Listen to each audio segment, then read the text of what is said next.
jeunes binationaux congolais brillent de mille feux. Vous êtes sur Sport 360, votre destination ultime pour tout ce qui concerne le sport. Nous vous disons bonjour. Le plaisir est pour nous de vous retrouver dans cette nouvelle édition de vos nouvelles. Sur cette chaîne, nous vous parlons du sport dans toutes ses dimensions. Et essentiellement des actualités les plus chaudes concernant la tanière de léopard de la RD Congo, ses internationaux et ses binationaux, et cela dans un rapport de quant à un sens. 3 pépites binationales congolaises brillent avec de grands clubs européens. Des joueurs très talentueux qui commencent à s'imposer malgré leur jeune âge. Des joueurs qu'il faudra suivre de très proche et les attirer dans la mesure du possible dans la tanière de l'Elefer de la République démocratique du Congo. Allons-y, allez les couvrir de ces nouveaux numéros de Sport 360. 1.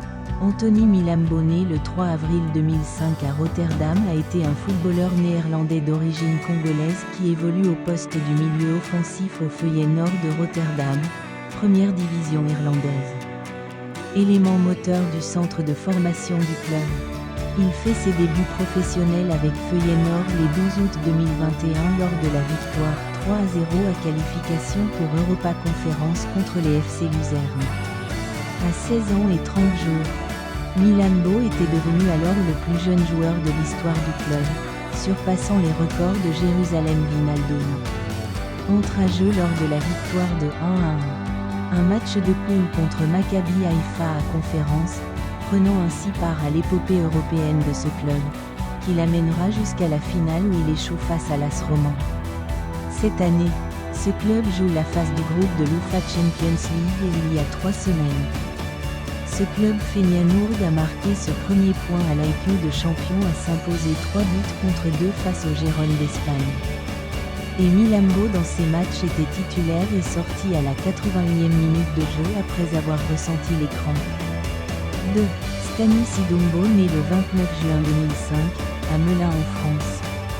Être footballeur professionnel, évolua au poste de milieu offensif au Séville FC. Il a joué au football dans sa jeunesse à Birgi, au Club Bridge et au KA Gent. Passant 4 avec ces derniers avant de déménager aux Pays-Bas à l'âge de 16 ans. D'origine congolaise, il est l'unique buteur de Séville dans les matchs contre les Barça. Perdu par 5 buts à 1 les week-ends derniers. Monté à jeu à la 70e minute. Les jeunes Stani Sidumbo disputaient en effet son deuxième match avec Sevilla après les 9 minutes négociées à début de saison contre Gérone.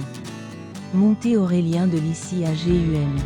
Les jeunes capables d'évoluer par tous les plats offensifs n'a mis que 17 minutes pour trouver le meilleur. Inscrire son premier but chez les grands et atténuer à soi PE accent aigu, le score du match. 3. Seni Mayoulou, né le 17 mai 2006. Obla, merci là, nous sommes à France. Un tel footballeur français d'origine congolaise évolue au poste des milieux offensifs au Paris Saint-Germain dont il est l'un des grands espoirs. Formé au club, le 7 janvier 2024. Il fait ses débuts professionnels à Coupe de France face à Lille-Level dont au passage une victoire écrasante de son équipe 9 buts à 0. Le 17 mars, il fait sa première apparition à Ligue 1 française. Stéphane à Montpellier, victoire 6-2. Après, il est sacré champion de France avec le PSG. Le 20 mai, le PSG annonce la signature de son premier contrat professionnel qui les lie au club jusqu'à 2027. Il a écrit son premier but à Ligue 1, son deuxième à pro contre les Racing Club de Strasbourg le 19 octobre 2024. Voilà, nous sommes bien arrivés à la fin de ce sujet. Si vous l'avez aimé, laissez un maximum de j'aime. Merci de partager avec nous en commentaire votre point de vue. Abonnez-vous massivement à la chaîne. N'oubliez pas surtout d'activer la cloche de notification, histoire de ne plus rire rater les prochains sujets que nous allons vous proposer encore une fois. Se quitte avec espoir de se retrouver dans la prochaine émission.